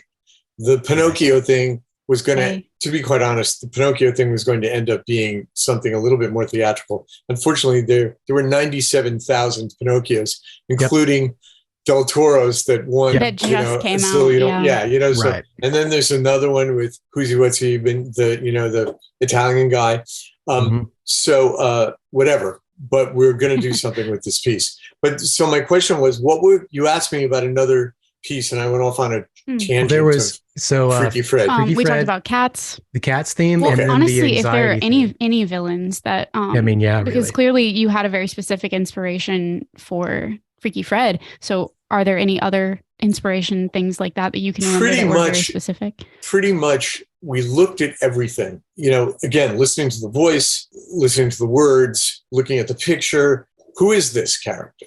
Like, for instance, in what's the one with the Aztec mummy? The Mayan mummy, not Ramses. Not Ramses. Another one with a mummy. Yeah, there was another one with the Great White Hunter, the big. Yeah, exactly. So guy. in that particular one, I got a bunch of different samples of different instruments, Mayan instruments, and also I mixed in a few other things that came from a sample CD that I had that we made the ice music and Snowman out of. So one became very south of the border and one became very north of the border, but they were the kind of Eskimo drums and all. So we kind of f***ed around with all this stuff and we wrote this melody on top of it. And when the mummy would show up, I kind of went, and we put it through like a tremolo device. And it was just a sound on top of like a little drony sound. And every time the mummy walked in, it was like, and then it cut immediately when, he was off camera. So that stuff was based on that sort of mummy stuff. One of the ones that I also liked very much, Human Habit Trail, which was very much a collaboration. John and I, Andy had gone off for like a year almost on the road with Joe Jackson. So I wrote a lot of stuff in like the second season, going into the third season. And that particular one was like really funny because we used all of the elements from the rest of the show, the anxiety theme, which we'll talk about in a minute. Yeah. And also the whole idea was John thought, well, It's a Small World. And I don't know if you wrote that in the script, but it was going to be It's a Small World. Wow. But essentially, it's a gerbil experimenting on humans with cosmetics. Right. Which is hilarious, which is a hilarious conceit, which David can talk to in a minute. But the idea was we started to sing. John was in on this. So the three of us wrote this, Andy, John, and I, because Andy was there for that one. And it was, it's Dr. Bull's World, it's Dr. Bull's World, it's Dr.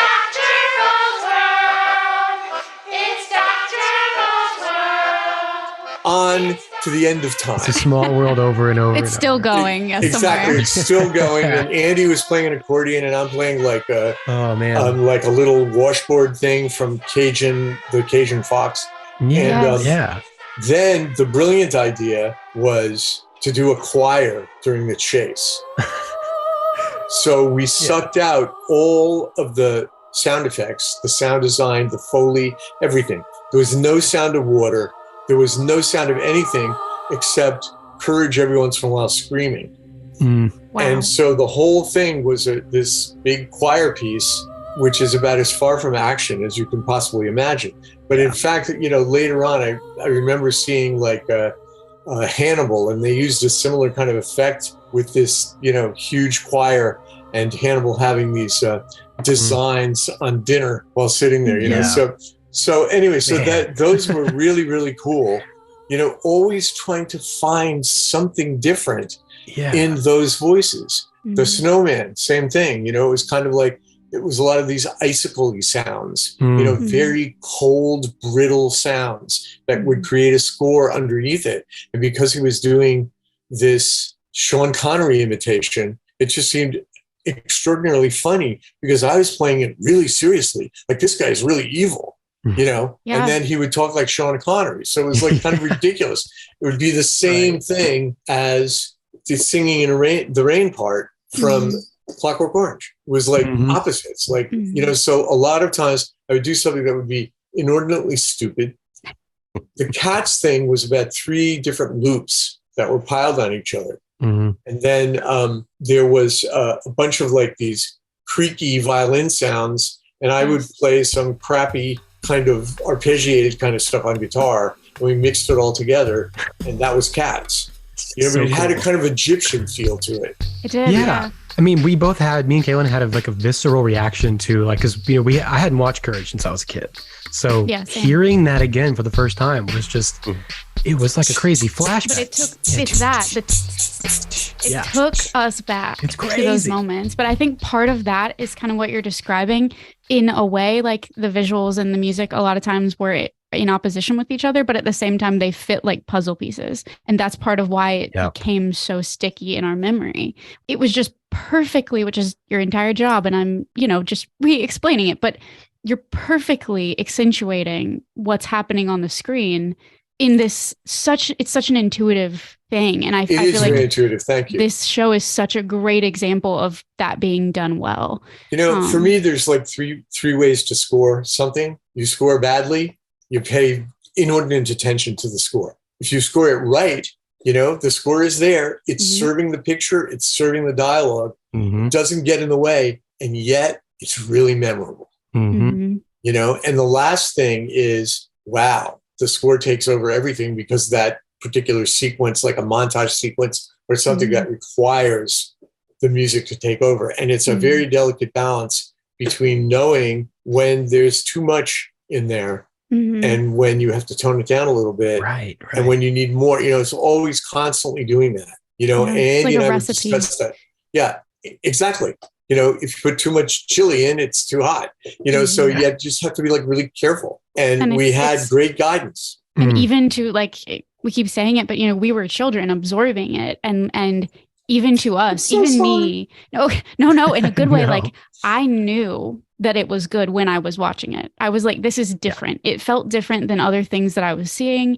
Not only because of the, horror element, it felt different because of the way that the show feels, the music, the dialogue, all of it. It just wasn't like other things that we were watching.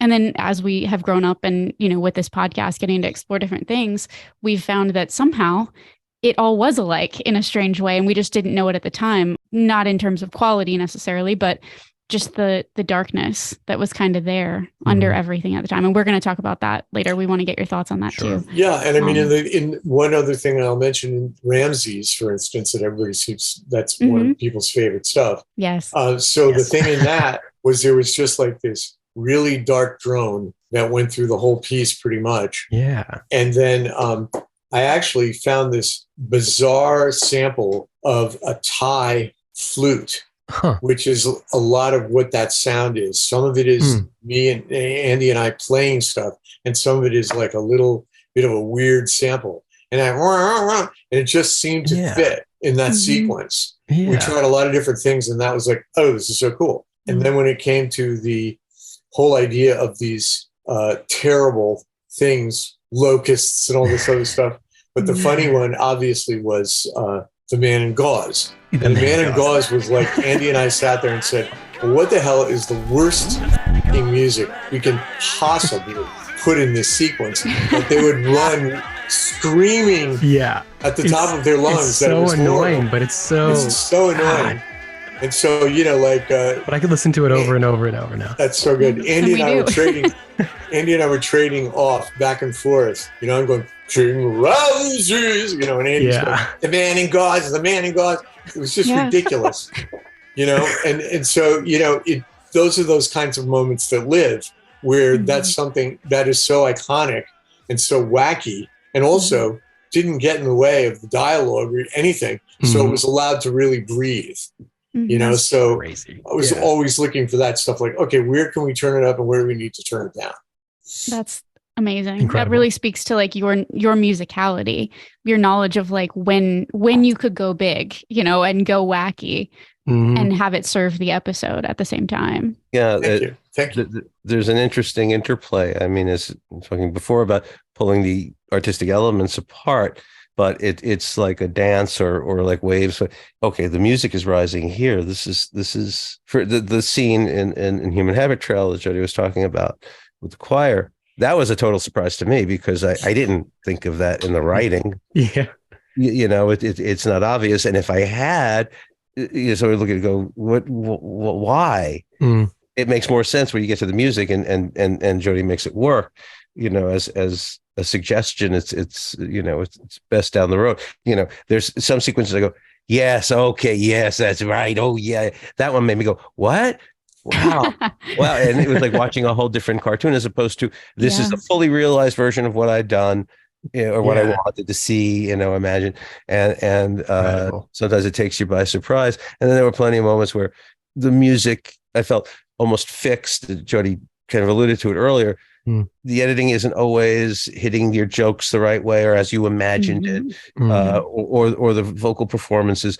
And a lot of that was often fixed intuitively by Jody and Andy in what they put in there. It either made something else of the moment or connected a couple of dots. And Kaylin and I like to connect. Yes, we do. Oh, right. Yeah. That don't have numbers. Yeah. I've often said that much of what I do is connecting dots that have no numbers because I'm presented with a bunch of ideas in advance of a story. And this is great. It practically writes itself, and you look at it and you're like trying to assemble a working robot from a basket of nuts and bolts. You're like, those are dots. You're certainly right about that. They are. And in an email, Kaylin said something quite similar about jotting down dots and connecting them later. And it caught me just for the concept, the visual nature of it, and also the musicality of it, and that's how she speaks. That's what she does. Oh, okay. Thanks. Wow. Okay. It just means a lot to me, that kind of, like you were saying earlier, just different turns of phrase that you don't hear that often, or like thinking of something in a new way that, like that kind of thing. I feel like I write how I speak, and that includes emails and instant messages and texts and whatever else. It's very impressive. And it's almost sadly noticeable because I don't sound like an old guy, but I appreciate the evolution of style, but I love punctuation so much as I mentioned. You guys, he complimented my punctuation in an email, and I texted Christian and I said, my face might break from smiling so much. I knew you'd love it. It's not the kind of thing people notice. And like you said, yeah, exactly. You wouldn't point it out if you didn't know that we'd get it. And that's, man, there's no faster way to my heart than complimenting my punctuation. Same thing. It's a visceral, I'm romantic about punctuation. Me too. I fell in love with you a little bit, Kaylin. Oh, I saw the punctuation. I said, so honored. This is wow. And because you don't see it that much. And that's another way you connect with people. And I was going to say, just jumping back, talking about connecting dots. What are notes, but dots on a page? And yes. you know, the metaphor is more than just a metaphor, as far as I know, as far as I believe. And it's Courage, more than a lot of other animated series and things that I've worked on. It really showcased the music, the visuals, and the writing. Yes. I mean, not everything was exactly what I imagined, and not everything was perfect by anybody's estimation. But I look back on it, and there's a reason it's iconic, and there's a reason it's so sticky, and it's throughout the show. It's and Jody's music served many purposes. It was whatever it needed to be for that moment, and sometimes it was something that nobody ever conceived of it being. I feel like this kind of collaboration, we do keep coming back to it because that's the magic of this show. And so many things that we talk about is that collaboration, and it's hard to find. And when you find it, you want to bottle it and keep it forever, and you can't. And that's why it's magical. But you can, in that it's visible in the show, and it's visible in that art that you create. Collaboration, whether it's, a couple of people in a room or by conveyor belt, it's collaboration. And I mentioned Roger earlier, I had a partner starting out, and he's still in my head. He's a built-in editor. So, but it spoiled me for collaboration because he and I were so in sync. Jody's really the only other person I've worked with, and Roger and I did write songs together. Of course, because what do you do when you're trying to get a career in comedy going? You write songs together. And, but Jody is in a different way, but in similar kind of like lighting up your brain kind of way. A great collaborator. And I'm a good collaborator, and sometimes it frustrates me when the other person is just so wrong. Yeah. But but really blind to what we're trying to do. Sure. And sometimes the way I'll report back and oh yeah, it was really collaborative. It's just that I did all the collaborating. Yeah. It's like dancing. It's like you're either doing it together or you're just following. You're just filling in the negative space, and that's that's what you got to do with some people who aren't listening enough to collaborate or right, aren't listening enough to hear you. But same thing that we keep going back to is like speaking the same language. And when you have that in a partner or in a team setting, if you're lucky enough to have that, it makes all the difference. Sure. And the other thing to bring into this as well is the whole issue of craft. For me, there's a kind of a level of craft that you need to be operating on. Yes, I get it. I get the artistic stuff. But there's a level of where it's a unspoken thing where, you just say, oh, that could be better, or, oh, I love that, or whatever. And you just move forward. A lot of the stuff that David and I have done has kind of been moving forward. Andy and I would write. I'd write I don't know, 4 minutes of something. And then he would say, oh, I have another idea. And then he would sit down, so we'd kind of start off in the same place. And then I would finish the idea or he would finish the idea. And then we go on to another idea. It's the same kind of thing. Craft is so important. And a lot of people don't really get, that's the technical side of all of this stuff. Yeah. But it also isn't. It's the heart of it. You have to have the craft to be able to do this. Absolutely. Right. Christian is that for me. I feel like he thinks about it and we talk about that a lot, like whether you're inspired to do something or whether you sit down and do it. And Christian's the kind of person that can show up for something. He shows up for his writing every day in a way that I just don't. I've never been able to do the same way that he does, but it takes everything. And that's, I think, part of the reason we work really well together is because he can push things forward. And then I get a jolt of oh, wait, I love what you did here. We can move this along. You do. You're always my sounding board on everything I work on. Well, that's also part of a good collaboration as well, that you are each other's sounding board. Right. David's smiling because, it's true. Having a million memories and thinking of the Beatles as I do. Yeah. I'm a romantic about collaboration, particularly songwriting teams. John and Paul being the first and foremost among them, chronologically and in every other way. Beatles were a romance from my point of view, and just to throw in aside, just a totally off topic. She Loves You, one of their first hits. The first song I can think of that's written as a song to be sung by a guy to a guy, and it's a love song. And it's not, I love you. It's I'm here to tell you that you've got something that you're not recognizing. Right. And it was interesting because, I'm 5 years old and the Beatles are first breaking, and there are these golden, visions of humanity. And it influenced everything about what I did. And there were Beatles cartoons, they were terrible, but they were wonderful. And Yellow Submarine and all of that. So there was plenty of animation. And God, I'd love to the power of a perspective that you haven't heard before, or that just looking at something from a different angle and thinking, whoa, I've never done that. And I think Courage is that for us. It simultaneously was us looking at things from those different perspectives, but also something very familiar at the same time. It's another thing. It wakes something up. Yeah, that's true. One of the things about doing what we do is we don't know who our fans are. We know who you are, and you are among our favorite fans of all time.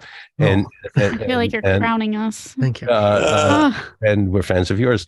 Thank you. I don't know. Paul McCartney might be a big Courage fan. He's never mentioned it. Hey, but it's his favorite show. Okay, anecdote. Sorry. When I met Sigourney Weaver, her kid and my kids went to school together. Wow. I met her at a parents' gathering. Continue. I'm so sorry. Please continue. My cat's doing something very suspicious sounding. Uh-oh. If it busts out of your chest, then it's been listening to the conversation. Yes, it's been listening to the conversation. Except that was John Hurt. Anyway. So I knew from my son that Charlotte, Sigourney's daughter, was a Courage fan. Okay. And this was when Courage was on the air. So for the first run. And I go to Sigourney Weaver this is an apartment with parents. And I say, hey, Sigourney, I'm not going to say Mrs. Weaver. We're parents. Yeah. So Sigourney, hi, I'm Julian's dad, David, because she's Charlotte's mom. I'm Julian's dad. And she says, oh my God. And she hugs me and she says, I love your work. And I'm like stunned. And I remember calling her Sigourney Weaver. I said, Sigourney Weaver, if I ever imagined meeting you, and I kind of did, it didn't go like this. It was kind of the reverse. That's awesome. Oh my God, thank you. And I'm going to sound like an idiot when I say I'm your fan too, but yeah. Oh my but God. It's true. Like, and to you also? to you also as well.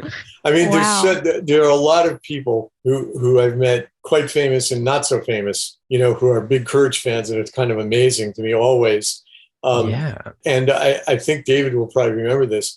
Probably like 5 months into the show, page 6 in the New York Post, which is a big paper, right? They had an interview with Billy Bob Thornton and Angelina Jolie, who were married at the time. And they said, on Saturday night, we ordered Chinese food and watched our favorite show, Courage the Cowardly That's Dog. incredible. And we were That's like, amazing. what the I'm sorry. Didn't he say Angelina and I like to and then watch Courage the Cowardly Dog? I don't remember that part.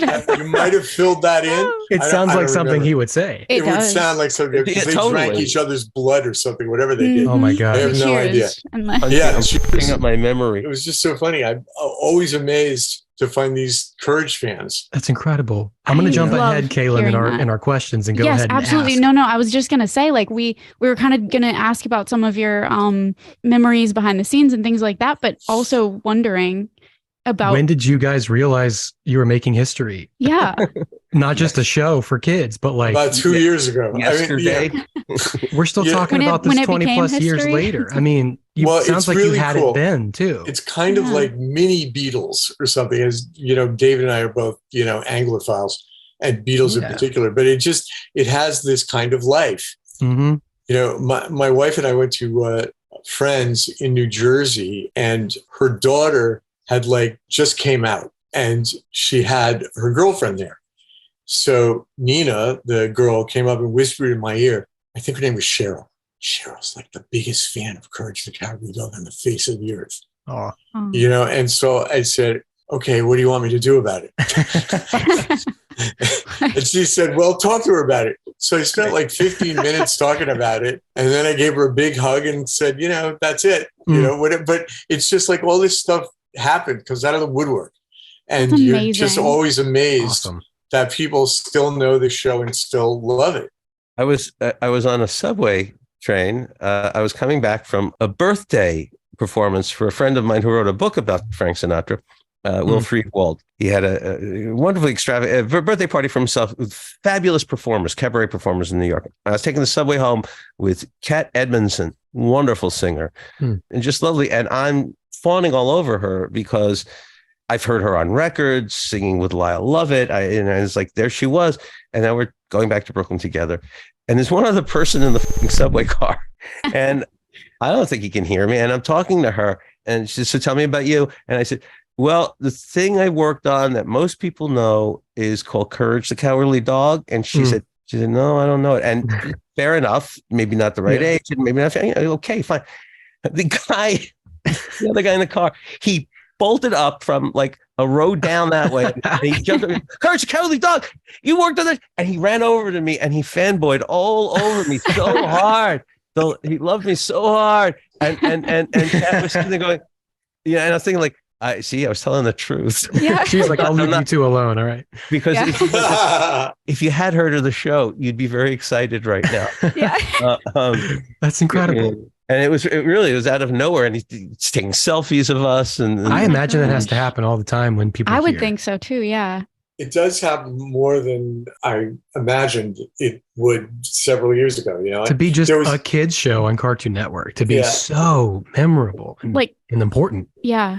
And now that it's on HBO Max, it's like finding that's where I'm watching it now on some other audiences. Yeah. Mm-hmm. Yeah, you have the experiences where people talk about sharing it with their own kids or not sharing it with their own kids, like people that watched it when it was coming out. I would say very few the people that share it with their kids are people that I knew growing up that were millennial, Right, now right. maybe 32 or something. Mhm. So it's more like people that I actually know. I'm Mhm. sure there's tons of people out there. I just Sure, haven't you haven't heard experienced about them it yet. to that, Yeah. that Right. extent. Yeah, I've read fan comments to that effect. Like I'm Mhm. starting to watch it with my kid now. Yes, we get comments like that a lot. Yeah. We talk about these topics pretty often, and Mhm. we've gotten that from our listeners.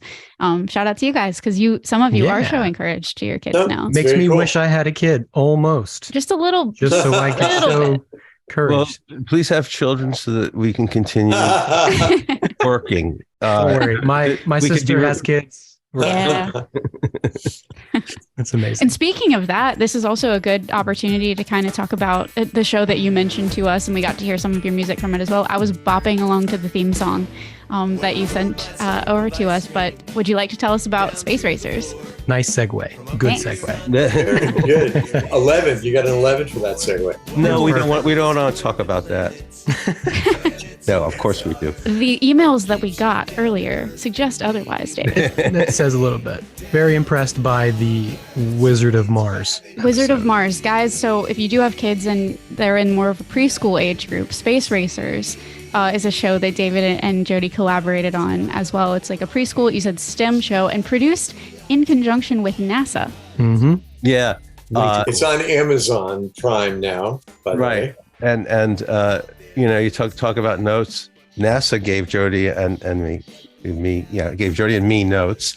I remember two notes. One was the moon's gravity helps make our tides. It doesn't make our tides. It helps to make our tides. Mm-hmm. The other note was, can the song be a little sprightlier? Mm. Thank you, NASA. Sure. Yeah, I got notes from NASA the other day. Man, crazy. Right. But That's insane. if you give me notes on the music, Jody notes on the music, we're going to give you notes on the space program. How about that? The funny thing is that the line producer, the guy that we most dealt with, just said ignore that. There was stuff that we were, Yeah. They also, again, believed in what you were doing. Yeah, it was like we were still pretty autonomous. There were a couple of times where we got some notes from the director who I became pretty close to. And, they were all pretty smart. Mhm. They weren't stupid. They were more about lengths of things, about, maybe you can, truncate this or whatever, so Mhm. it wasn't stupid stuff. I mean, those kinds of questions are like, can you make it sound more like an orange? It's like, what are you talking about? Yeah. So I daylight in marketing. So I specialize in those kinds of requests that you get from someone that they don't know what you do, but they're trying to fit their idea of what you do, and they feel like they need to give you notes or Right. suggestions To or whatever. justify their jobs. Yes, Sorry, excuse me. it's Sure. No. true. It's absolutely true. And there are certain studios, I won't mention names, that sort of have a by the pound quota. Mhm. And if you're not giving 7 pages of notes, you're not doing your job. Right. And that's the destruction of any kind of good collaborative relationship with the I agree. Mhm. executive. Space Racers was created by a guy and his high school buddy who just had this very cool idea. It's anthropomorphic spaceships. And they go to an academy and, blah, blah. Anyway, they were very nicely realized characters.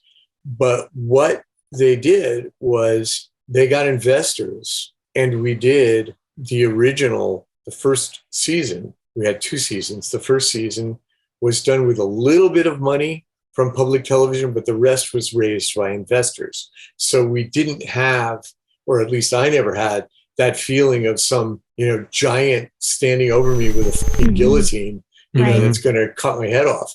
And so that while it wasn't as free as being under the auspices of somebody like Linda Smensky, who is very awake, Mhm. she really was, she's a brilliant woman. Mhm. There wasn't, although there were other issues, like they were novices. So we had to kind of bring them to the trough to drink Mhm. a lot of times. Yeah, they knew nothing about animation. They were just 2 rich guys with an idea. Yeah. Sure. So they let us go with it, and they found a good director And Alan Newworth. Alan Newworth was the head writer who I mentioned earlier. And, yeah. It all goes around and around. And, Mhm. he said, come on, write some scripts. And Jody was doing music. So we did musical episodes. Jody did the score and wrote songs with anybody who was providing lyrics. And one of the things about animation is often animation writers write lyrics, and some animation writers are better lyricists than other animation writers. I believe we're speaking to one of the premier lyricists and animation writers. Oh my! Well, thank you. I do.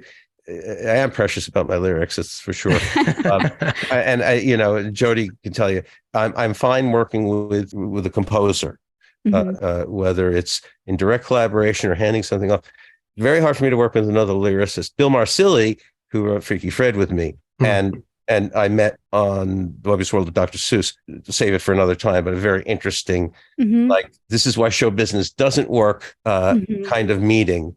But he is a terrific versifier. A songwriter. He's not very. I don't think he's very musical. I've never heard him try to sing. He doesn't play an instrument, but rhythmically and in terms of wordplay, it was really a pleasure. We kind of divided the script in half, and then we punched each other's stuff up. It's really cool to hear. And honestly, it gives hope to creatives like me, who I absolutely love music. And Christian and I are both the same way about that. We love music. And I feel like there is some musicality to us as people, but the actual, you mentioned, we were talking about John Prine earlier.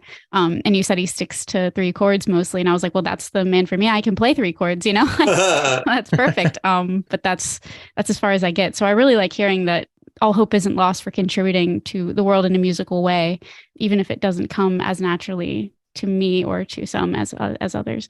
Well, the other thing is the secret of a lot of this stuff is, look, David and I have written some incredibly complex songs, really complex, but we've also written some really simple songs. And a lot of those songs are demonstrably crazy hooky, because they're very simple. Yes. And, a lot of what arrangers do, and I love doing this part of it as a arranger orchestrator, is taking that simple melody and building a suit of clothes around it that enhance it. You can even have, a really shitty pair of overalls, or you can have some Armani suit, and, you put stuff on those tracks that really make that song blossom. The Space Racer song, that's I think it's 8 chords in that. There's not, it's not sophisticated at all. Right. But the melody, I enjoyed it so much though. When I heard it, it was just I was already moving when I first turned it on. That's great. we love hearing that. But it's very, very simple and very direct, not simplistic. Right. There is a huge difference, between simple and simplistic. Well, I'll tell you quickly, one of the things that happened recently, and I was teasing to you guys that, Jody and I are working on this new bit of music and about the collaborative process. As we mentioned, there are many ways that we work together, and Jody had a piece of musical score from another project, and he thought it was evocative lyrically, and he gave it to me and said, see what this does, see what happens. And I sort of over-challenged myself to try to get it done before we did this, because there's sort of a simple way to do it. But of course, I'm picking the most complicated way to get inside of this musical score that isn't really written as a song. But then I started listening to Leonard Cohen and Tom Waits, and people who can be just talking in this kind of way, talking rhythmically under a melody. Yes. And you'll be among the first to hear it when it's done.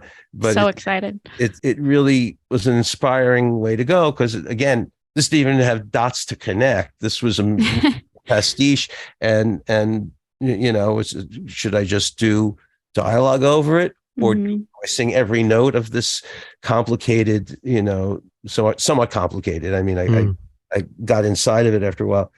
Any opportunity to give ourselves an assignment, as far as I'm concerned, nowadays, it's like there's the stuff that we do, and there's things I'm working on now for money that, I try not to get too emotionally invested. Yeah, we get that too. But then there's Absolutely. stuff that you do, and that's the risk when you're doing something like this that you love, is you're not going to love it so much. Mhm. And let's put it this way: writing has been my main career. Music and lyrics are my passion, Mhm. and writing songs has been an adjunct to my career as a Mhm. writer. Yeah. So I've grown to hate music and lyrics far less than I've grown to hate writing. Mhm. And I love writing. It's just, Of course, but if you love writing, you also hate writing. Like, that's a universal truth, I think.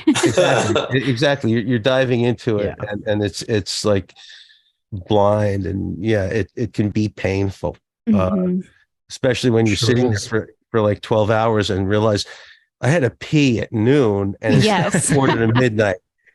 You have to be at least somewhat masochistic to be a Yeah. writer. To be a writer. It's true. Absolutely You have true. to you have to enjoy the struggle a little bit. Yeah, It's yeah. true. But when you hit the right, same thing with music. When you hit the right groove, Exactly. That's when it's Oh, all worth it. It's magic. That is when yeah, it's all yeah, worth it. and you're inside, and when you're sitting there alone, and you're going, Yeah. yeah, When you know, you know. And right there is where we're going to leave off for part 1 of this hang sesh. If that seemed like a lot, we're just barely getting started on this conversation. It's true. So, man, there's just so much more good stuff coming your way, and we can't wait for you guys to hear it. Yeah. We really enjoyed the hangout aspect of this. We're kind of setting ourselves apart. We're not exactly like any other podcast that would do an interview. Right. We just want people to feel comfortable, and it's been really fun just actually, talking with people, seeing what's on their mind. We wanted to feel like everybody's sitting around in beanbag chairs. Yeah. Maybe that's like goals for us in the future. Yeah, When we to have a sit studio around and we have and- people come into our studio to record. Sure. We just have Yeah. beanbag That's how the big chairs. podcasts do it. Yeah, it'd be great. Feel like we're back in the 90s. And honestly, guys, we do have so much more coming your way. We can't wait for you guys to hear the rest of our conversation with David and Jody. In part 2, we're going to explore more themes from Courage, as well as what the horror genre means to them in their careers and in their lives, honestly. That was fun to hear about. It's a lot, but it's going to be great. There's so much good stuff. So you guys come hang out next time. Get spooky Yeah, with we us can't in wait episode for 50. episode 50. God. Episode 50. Can you believe Yeah. 50? I really can't. It doesn't feel like 50. 50 pretty dark episodes. The things we do for love. The things we do for love. And if you love us, or even if you don't, Ooh, you can can find give us us- online. you can, on I was our going to say you socials. could give us $5 on You can- Patreon, but yeah, sure, the socials is fine first. No, We that's can do you another- want to. Yeah, let's change that. No. If you want to find us, we're on all the social medias: Instagram, Facebook. That's Pretty Dark Podcast. Yeah, we've got a Patreon, Patreon.com/TPD podcast. and you can subscribe there, or you can subscribe on any podcast platform. If you feel like giving us a rating or a review that's nice and kind, we would just love you forever. We would. And all the outtakes from this hangout with David and Jody that don't make these episodes That's are right. going to be on our Patreon in video format. Yeah, which is something that you guys have honestly been asking for, and it's very intimidating to us. But we're trying to dip our toe into video, and there's really no better way to do that than with friends. So if Yeah. you're interested in that, we're going to have some video clips up on our Patreon as well very soon. At least we're going to promise that. We're going to over-promise and under-deliver. Most likely. That Potentially. is our MO. Potentially, yes. Well, thanks, guys. We'll see you next time. Thanks for 49 episodes. Don't trust strangers, No, never. but also banning books is fascism, so go read a book. Yes. Go read a banned book. Thanks for listening to That's Pretty Dark, written and produced by Christian Baxter Mott and Kaylin Andrews. Our music is composed by Jonathan Simmons, and our art is provided by Paige Garland at Power Girl Illustration. Join the collective nostalgia and follow us on Facebook and Instagram at That's Pretty Dark Podcast. Share your experiences and let us know what shows, films, or villains still haunt you from childhood at that'sprettydarkpodcast@gmail.com. Remember, you're never really alone. So, until next time, sweet dreams, everyone.